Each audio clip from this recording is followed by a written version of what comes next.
नमस्कार मंडळी, स्वागत आहे आपलं घरगुती रेसिपी मराठीमध्ये, जिथे आपल्याला घरगुती पद्धतीच्या सर्व रेसिपीज पाहायला मिळतील। तर आजची आपली रेसिपी आहे भोगीची। तर मस्त अशी आपण आज भोगी बनवलेली आहे। तर ती कशी बनवली चला पाहूया। तर इथे मी सर्व प्रकारच्या भाज्या घेतलेल्या आहेत आणि हे वांगा आणि बटाटा आहे, जे मी शेवटी जेव्हा आपण भाज्या यामध्ये घालणार आहे त्यावेळेसच चिरून घेणार आहे, आधी चिरून ठेवत नाही आहे। ओला कांदासुद्धा आपण घेतलेला आहे आणि जो आपला रेग्युलरचा कांदा असतो तो सुद्धा घेतलेला आहे। त्यानंतर खोबरं, लसूण आणि 2 मिरच्या आहेत, हिरव्या 2 मिरच्या आणि आल्याचा तुकडा, याचं आपण वाटण बनवून घेणार आहे।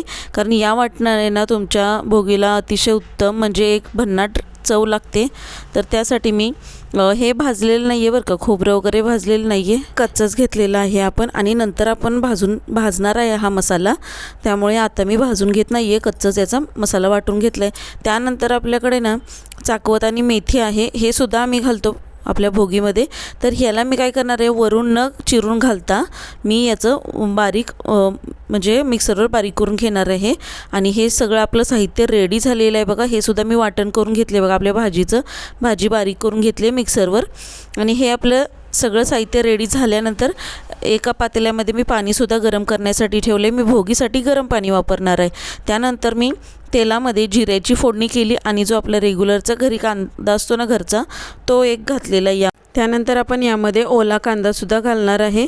तर रेग्युलरचा कांदा 1 चिरला होता आणि ओले कांदे 2 मोठे चिरले होते, ते सुद्धा आपण यामध्ये घालून घेतलेले आहेत। आणि ते सुद्धा आपण चांगले गोल्डन कलर येईपर्यंत परतवून घ्यायचे आहेत।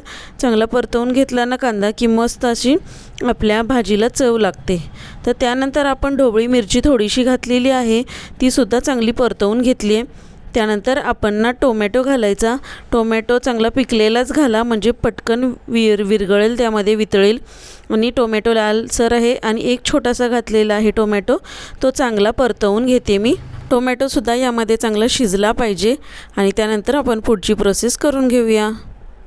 आपण जे वाटण केलं होतं ना मगाशी, ते वाटण घालून घ्यायचं आहे, म्हणजे कांदा टोमॅटोसोबत हे सुद्धा छान असं परतलं जाईल, भाजलं जाईल। तेल सुटेपर्यंत आपण याला चांगलं भाजून घ्यायचं आहे। आता हे छान असं ना भाजेपर्यंत बघा तेल सुटले, किती छान तेल सुटले याला। आणि आता आपण यामध्ये हळद आणि लाल तिखट घालून घ्यायचं आहे। यामध्ये मी कुठलेही इतर मसाले जे असतात, गरम मसाला, धने पावडर, जिरे पावडर असलं काहीही वापरलेलं नाही। फक्त आपलं जे रेग्युलरचं घरातला मसाला आहे तो आणि हळद इतकंच वापरलं आहे। पण यामुळे ना आपल्या भाजीला एक भन्नाट टेस्ट लागणार आहे। तुम्ही अशा प्रकारे एकदा नक्की ट्राय करून बघा। पण ना आम्ही जी चटणी वापरतो ना, ती आमची चटणीमध्ये सर्व मसाले वापरलेले असतात, गरम मसाले वगैरे, त्यामुळे ना आमच्या भाज्यांना खूप सुंदर टेस्ट असते। आता हा मसाला आपला चांगला भाजून झालेला आहे। त्यानंतर आपण सर्व भाज्या यामध्ये मिक्स करून घेऊया।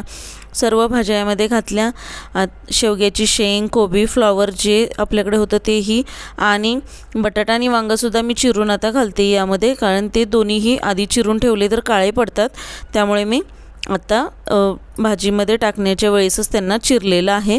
आणि मस्त असं ना मिक्स करून घ्यायचं आहे, या मसाल्यामध्ये ना कोट करून घ्यायचं आहे पूर्ण आपल्या या भाज्या, छान अशा मिसळून घ्यायच्यात यामध्ये। आणि ना चांगलं लगेच पाणी ओतायचं नाही आहे यामध्ये, चांगल्या या तेलामध्ये परतवून घ्यायचे आहेत आपल्याला।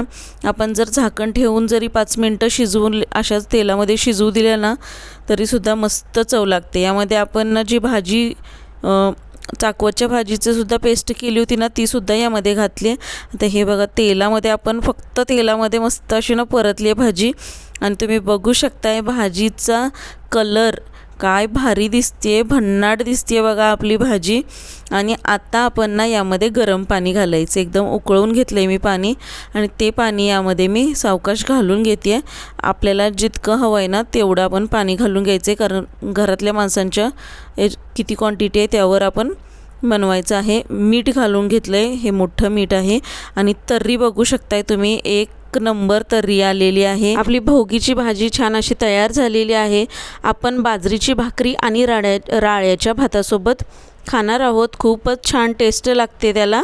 आता यामध्ये ना थोडी वरून कोथिंबीर आणि कांद्याची पात आपण थोडी घालून घ्यायची यामध्ये वरून, आणि त्यानंतर तीळ आणि गूळसुद्धा थोडं आपण यामध्ये घालून घ्यायचं आहे। अगदी 1 चमच्याभर तीळ आणि थोडासा गूळ घालायचा आहे आणि मस्त अशी आपली भोगीची भाजी तयार झालेली आहे. व्हिडिओ आवडल्यास लाईक शेअर सबस्क्राईब करा आणि कमेंट करून सांगा कशी झाली होती, तुम्हाला व्हिडिओ कसा वाटला आणि एकदा नक्की ट्राय करून बघा. थँक्यू.